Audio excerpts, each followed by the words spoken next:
This podcast contains content such as bullying and mental health topics and may not be suitable for listeners who are impacted by these topics. If you are experiencing issues in your workplace or would like more information on resources available in your location, please check the show notes or head to www.supercooltoxicworkplace.com. This is Super Cool Toxic Workplace, Episode 9. We are friendly people.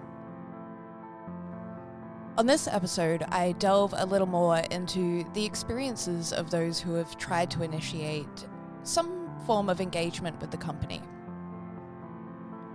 A lot of times in this podcast, I have asked people what was notable about XYZ. And what was notable to me about my decision to include this episode was that I didn't want to. But what is it about?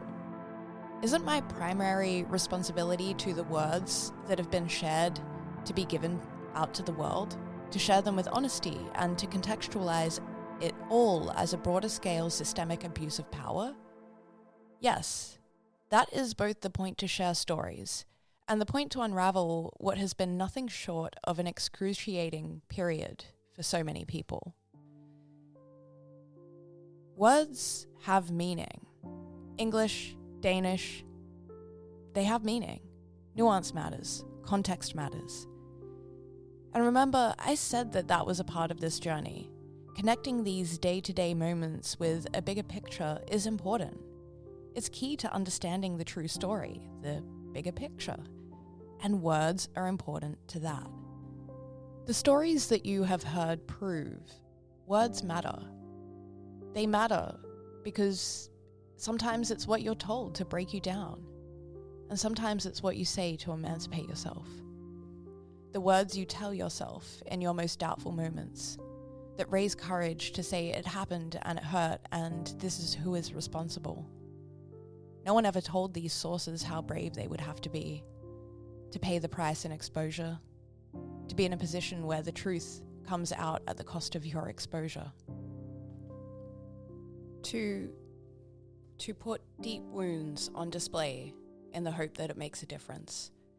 Your last resort are your own words, your hope, only yourself, and the small rumblings of maybe the fact that it happened to others too. So in that way, yes, words have meaning. But when words lose their meaning is when they are used to distort, confuse, or dilute. It's also easy not to mean to do this when it's just maybe how you are. You don't have to have bad intentions to put things out there, and there is every chance you believe them.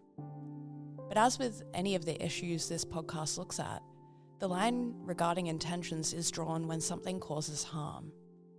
Narratives that do not align with facts are harmful. And to be in a position where you are heard and you are given a microphone, and to use that position to harm, is also an abuse of power. We need to look at that concept today, and this is where we turn a corner. We now have it clear. There is a clear picture of systemic abuse of power through bullying and through the erosion of dignity that the denial or strategic subversion of truth will always ensure. And I'm going to talk a little bit about what I've experienced, apprehensively. 2 reasons for that apprehension.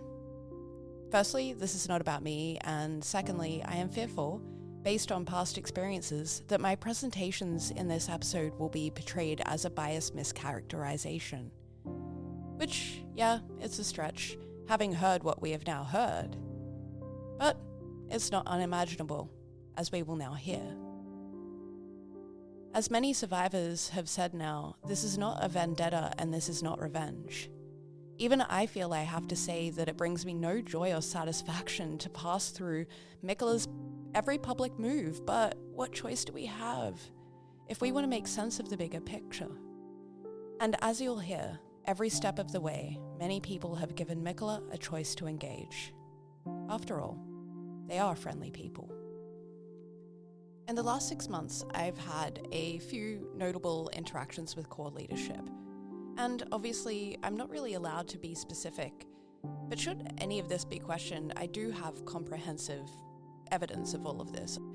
Obviously, a lot of what I will refer to happened in a space where it can be documented and retained. But again, this is actually not about me. This is just highlighting a pattern supported by documentation. It really is about a pattern. And in fact, I can just speak to what I've seen in the last months, because if I'm unable to use testimony or unsure as to whether testimony should be used at this time, and that decision is about protecting people, well, I'll just give this example and speak to what I've seen. At one point in this investigation, after multiple attempts to contact the company, I contacted Rosie. This was immediately after the Good Beer Hunting article, which was about the protest. And some people had, along the way, encouraged me to reach out to Rosie. They said she would understand, she's an owner. So I did that. I reached out, I offered my time. For any other stories, I did a request for comment, but I did offer my time. I took the words from their statement in that Good Beer Hunting article that they are friendly people who like having discussions about Mikkeller and the beer industry. And I let her know that I could essentially fill in the gaps from the other side. I sent that email. The response was an auto reply, basically saying if something urgent happened to text. And in the interim, it had become clear that there was yet another occasion in which Peter had told people that I was refusing to meet with the company to discuss issues. I'm choosing to read my words because there have been a number of claims and statements made by the company, as Fanny has discussed in previous episodes, that there were, quote, certain people who were toxic, trying to paint the company in a harsh light, inaccurate, and lying. I'm not saying that I was included in that, but there's a good chance that I was included in that.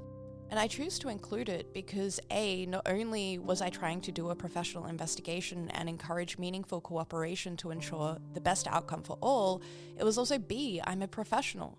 For goodness sake. So here are the words that I wrote to Rosie after I had reached out via email to arrange yet another chance for a discussion, and Peter had been telling employees and multiple employees that I was refusing to meet with the company. Here's what I wrote. Hi, Rosie. Kate Bailey here. I emailed you last night. That absolutely could have waited, but I'm pretty annoyed to the point I consider my message now urgent. I've just been told by a current employee that I have refused to meet with you. This is the second current Mikkeller employee to tell me that I, or those that I'm connected to, refused to meet in the last month. It's a blatant lie. Do not put that on my name when I have offered my phone, email, DMs, and even last night offered to come in. It will always get back to me what's being said, and I have proof, as always. And I left it the first time, but finding this out this morning, it's not happening. So I'm in town for 3 days. What do you say? Let's meet. I have a company to run to, but I'm willing to prioritize this, and I'd hope given what you suspect is coming, you are too.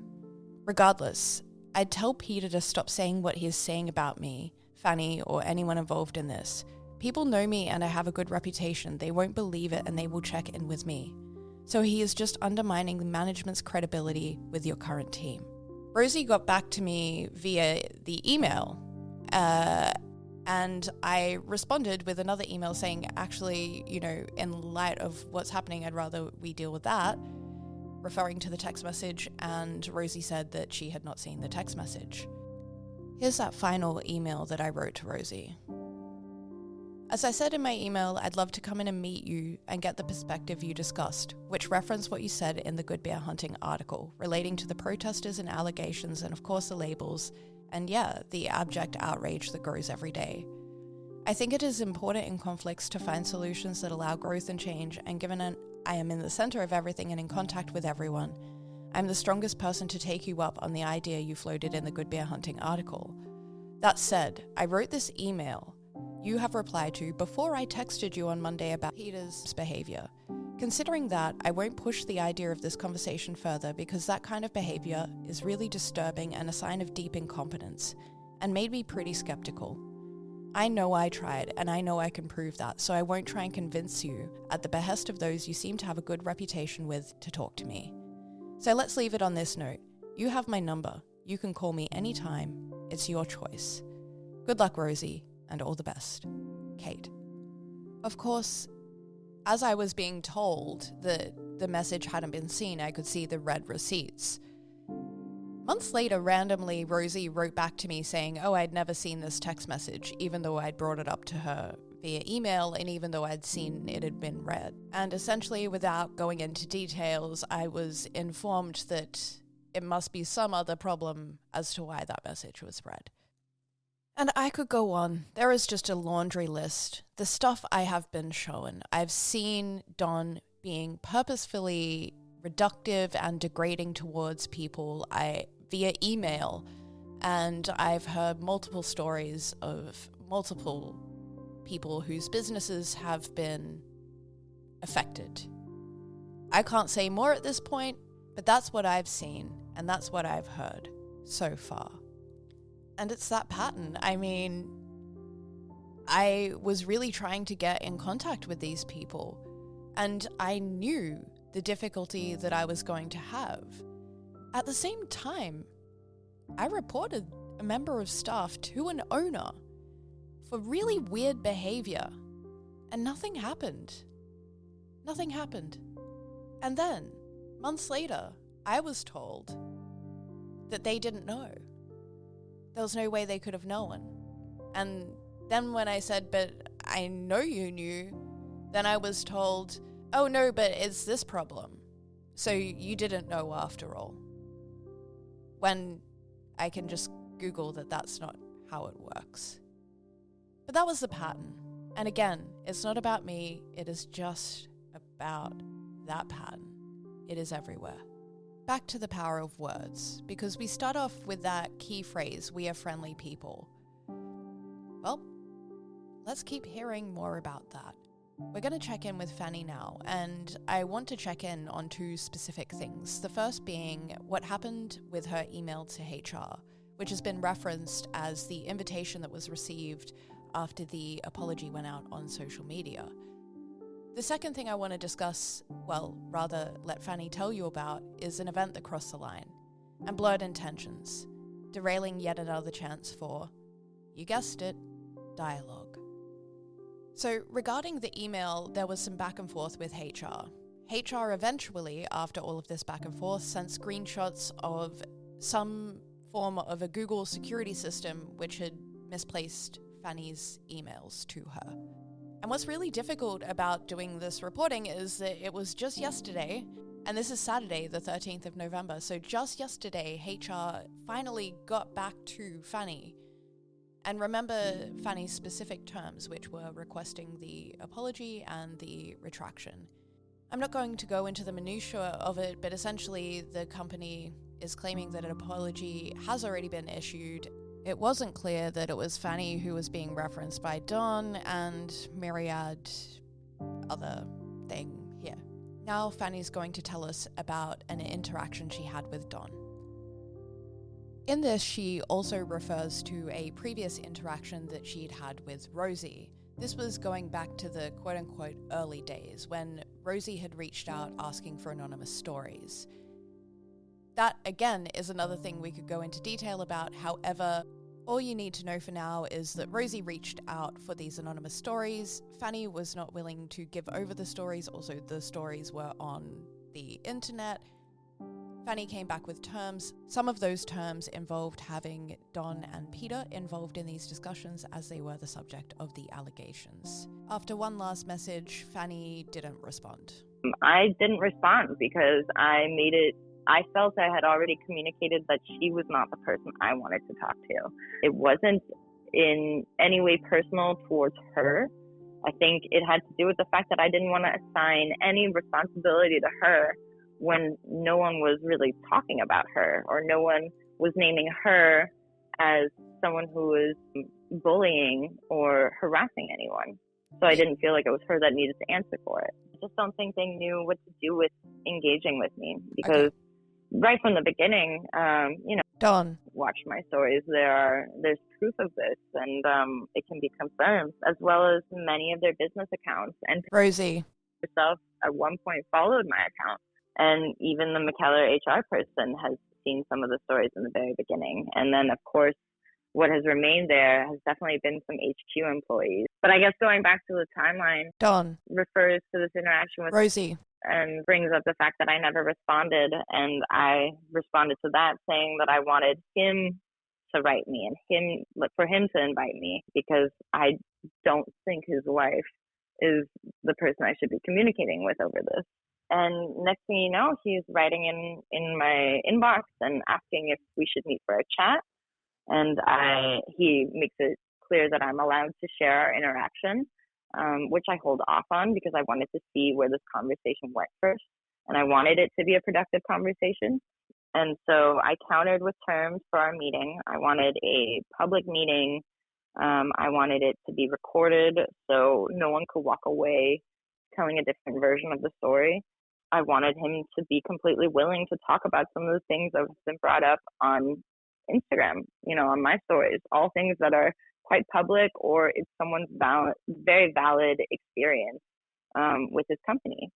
And the general goal of going back to him with these terms was to say, I am willing to engage under these circumstances because I believe these circumstances are the most productive to have a conversation that leads somewhere hopefully positive, ultimately for the survivors. Absolutely. It needed to be under controlled circumstances because, for one, everyone needed to feel comfortable. I certainly felt that need, given the sort of pushback and indifference that I felt from the company. So I gave terms for meeting. He said he was fine with them, and that other than legal things, there were certain issues that he couldn't necessarily go into detail about, which I can completely accept. We're not really here to air out details of everyone's individual stories. We're here to talk about the greater issue at hand. And so we agreed on this. I gave him a couple of dates. He said that one didn't work for him, and that he would get back to me. And he eventually got back to me saying that wasn't good either. And I then checked with a few people. I wanted both you to moderate, and I wanted to bring legal counsel for this meeting. And I think we were all ready to meet whenever. We just kind of needed to know when he was available. So I asked him to get back to me with dates that worked for him and times that worked for him. And I waited about 2 weeks. In between then, someone had already announced on a site called Philval Watch that he had left the company. Then there was also an email that went out to NBCC participants on September 9th. This one kind of implies that people have been reaching out to participants already, and just reiterates the same thing that we've seen on other internal statements about painting a picture of Mikkeller that's harsh or not really who they are or doesn't align with their values. Then what was really interesting was I was pretty quiet. I respected this process of trying to meet. I didn't want to do anything to rock the boat per se. I felt like when I shared that the COO was gone, that was something I was obligated to do given what I was posting, and it fell under my personal rules of, waiting for something to become public knowledge from a different source than me. And then one day someone just sent me a photo of a magazine with a celebrity chef here who's been involved with an issue of sexism. People communicated a bit about that, and I reposted it. And I mentioned how this person multiple times kind of led me back to Mikkeller. And then I say in another post that I know I've been quiet for a little bit, but I was waiting on certain people in power to get back to me like they said they would. Yeah, and then cut to maybe 2 days later, and I get a message. And this message says he's heard about what I wrote about him the other day and how he felt like it was a shame because there was a chance at a good dialogue.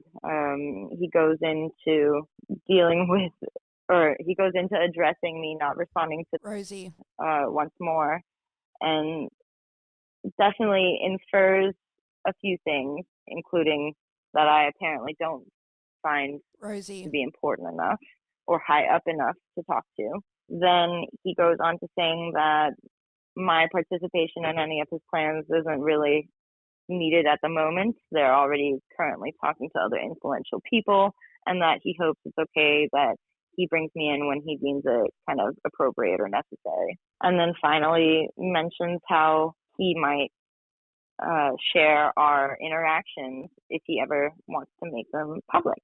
I got this right before heading into work, and I needed the day to kind of sit and send my response to him. I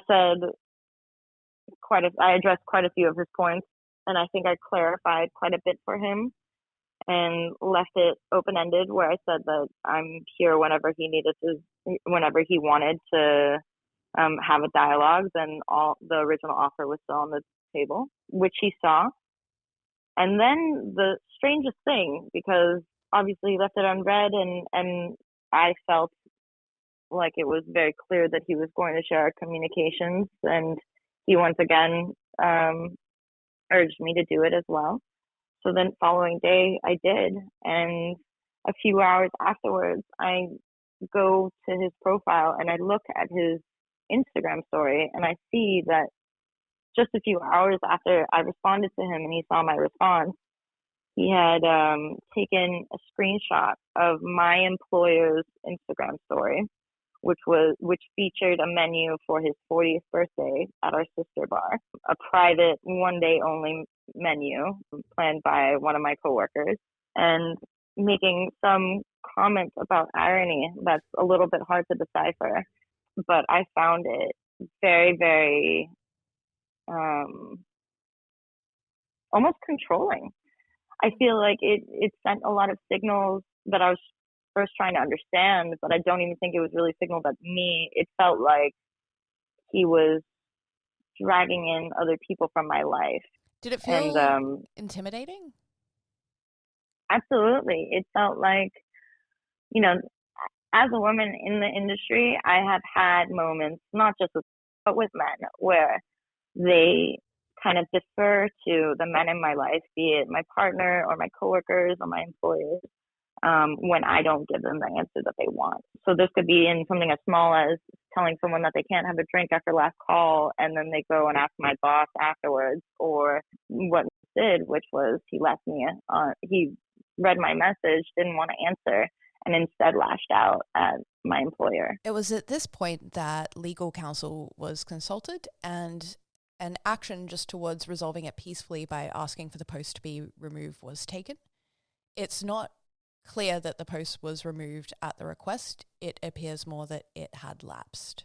That's correct. And I think this was maybe the most upsetting thing for me personally. This, before I saw myself able to detach from this whole situation, it was part of what kind of let me continue to share all this information, because I had no affiliation with the company and I had kept my work life separate from it.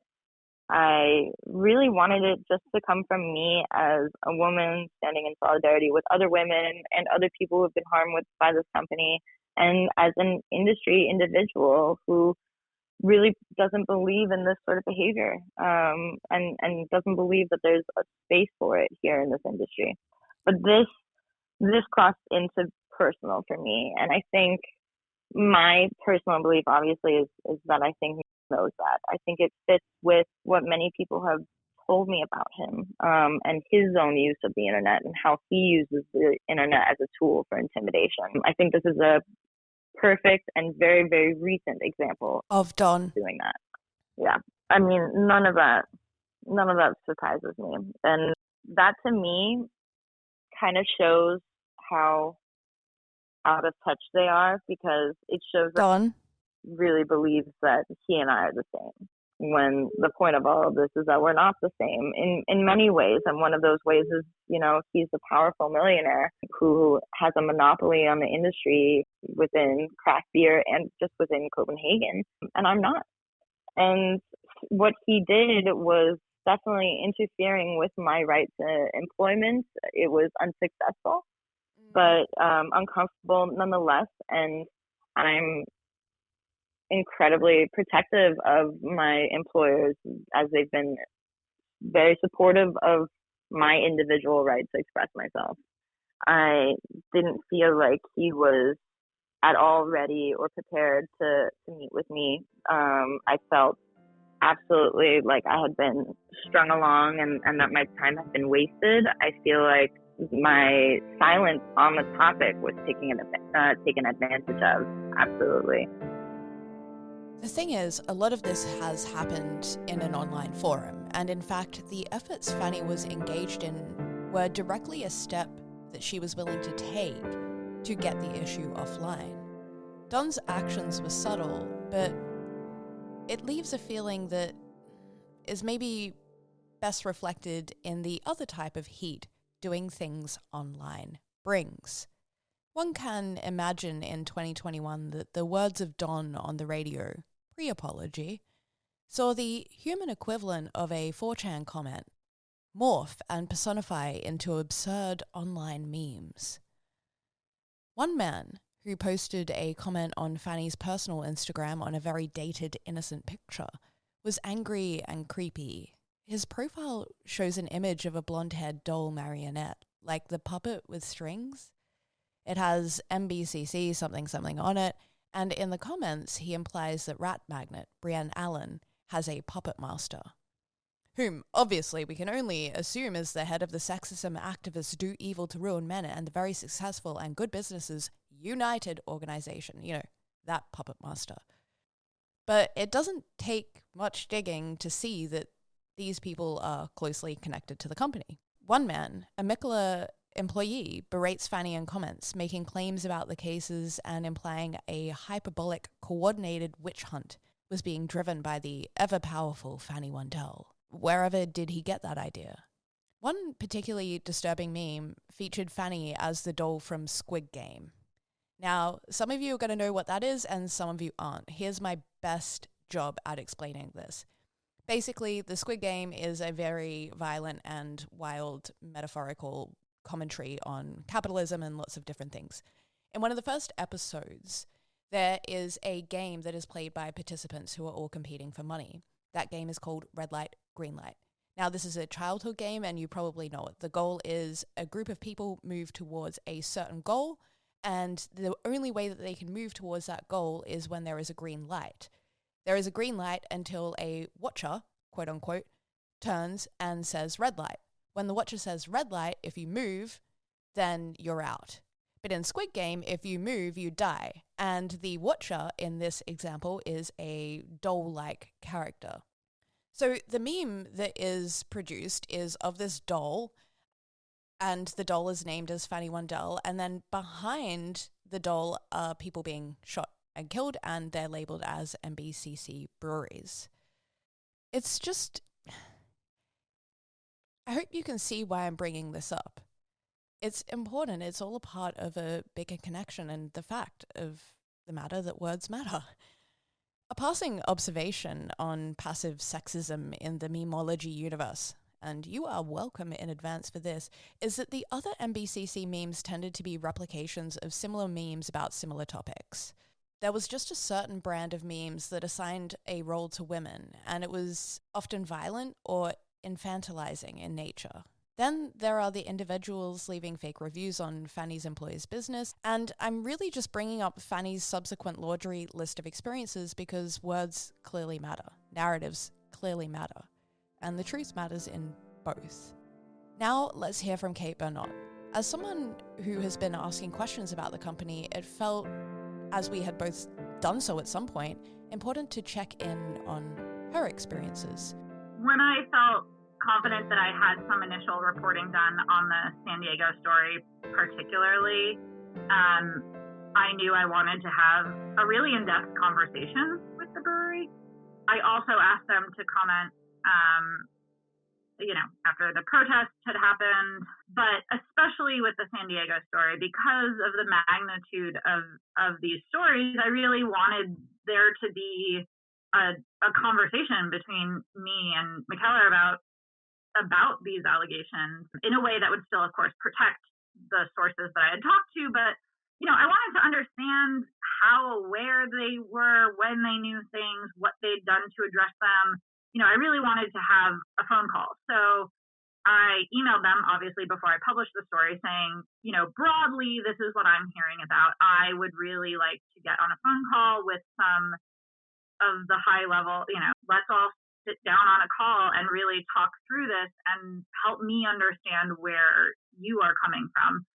And they did not want to have a phone call, declined to make any of those individual people available to me, and instead issued some broad statements via email. Listed some concrete steps, but again, it's kind of, I wanted that back and forth. I wanted to say, okay, yes, you say this, but I heard this. Let's nail down timelines, things like that. And the email statements just kind of didn't get us there. So then, once I published the story, there was a very strong reaction from the brewery, accusing me of being one-sided in my reporting and not presenting, I guess, Mikkeller's point of view on this. To which I say I have done my utmost to be professional and to welcome a dialogue with you, and it hasn't quite happened. So if we can't talk and have this conversation, that constrains my ability to reflect your side of this.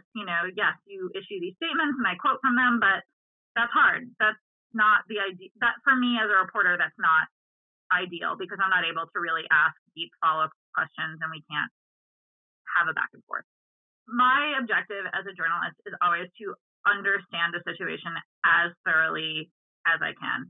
That is 100% always my goal, is to keep digging until I feel like I know the story inside and outside. And if one entire portion of that story is less forthcoming, then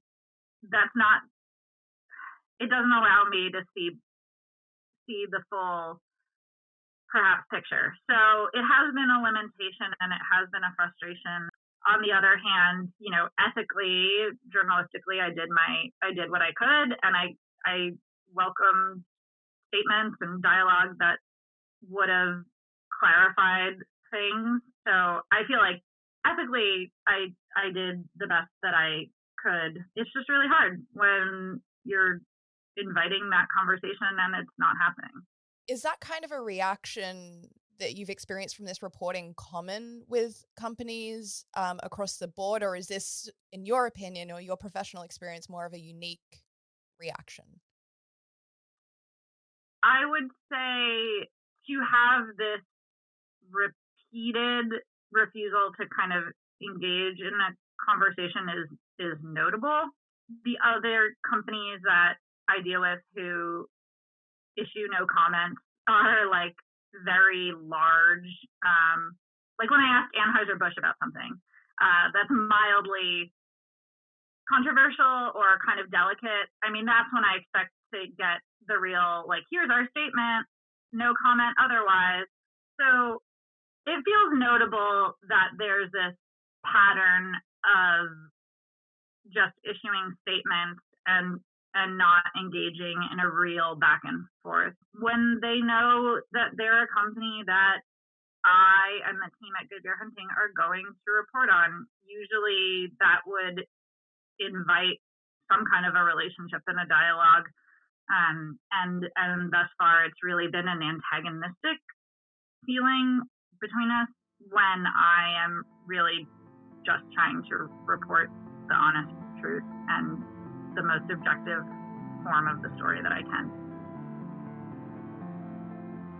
And finally, let's hear from the DR journalist who was a part of the team that broke a story similar to this podcast on Danish radio on November 9th.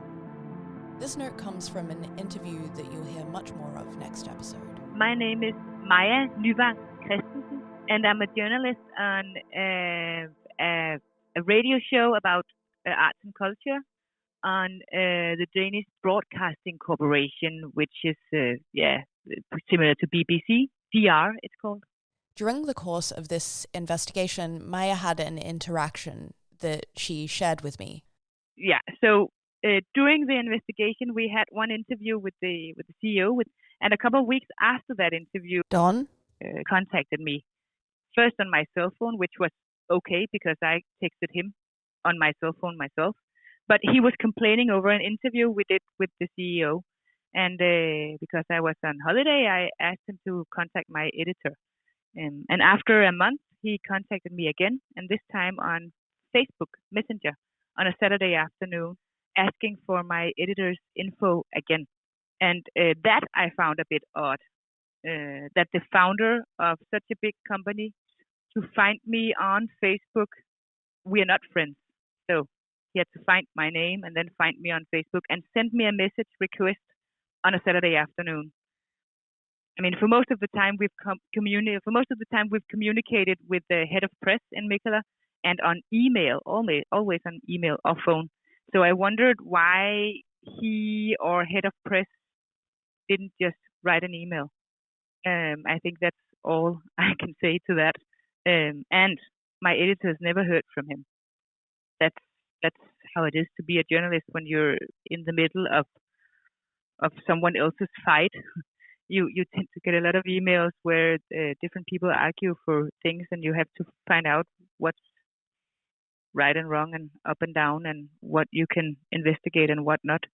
So, but I think for most part it's been fine. But I wondered about the founder of Mikkeller, texting me with a formal complaint, and I mean I would think that would be an email, and also finding me on Facebook and messaging me. That I mean I just emailed them back because I think that's too private for me. Have you experienced anything like that before? No, I've never experienced it before. You've heard it now. It's not just me who has tried. And even with those featured in this episode, once again, there could have been more. However, the pattern is clear. Once again. And lastly, it is notable that those featured in this particular episode are women. It is notable that it is people who have been critical, but only with an agenda for knowing and engaging. And it's notable that for the most part, these were professional interactions. It was notable that, and I can only speak for me, it doesn't feel friendly when you're in it. And it's notable that you're made to feel like it's your fault. So most importantly, it all reflects what those harmed have experienced. And is that how friendly, professional people make people they have harmed feel? Super Cool Toxic Workplace is a Hand and Heart media production and was written, produced, and hosted by Kate Bailey. To join in the conversation around episodes, follow at handandheart.eu on Instagram or @_Kate_Bailey_ on Twitter. Original music by Julia Laws. Design and social media templates were provided by the anonymous artist going by Bennis Gallery and were provided for free. For all information and resources relating to this podcast, including contact links should you wish to connect with Kate and the team, head to www.supercooltoxicworkplace.com.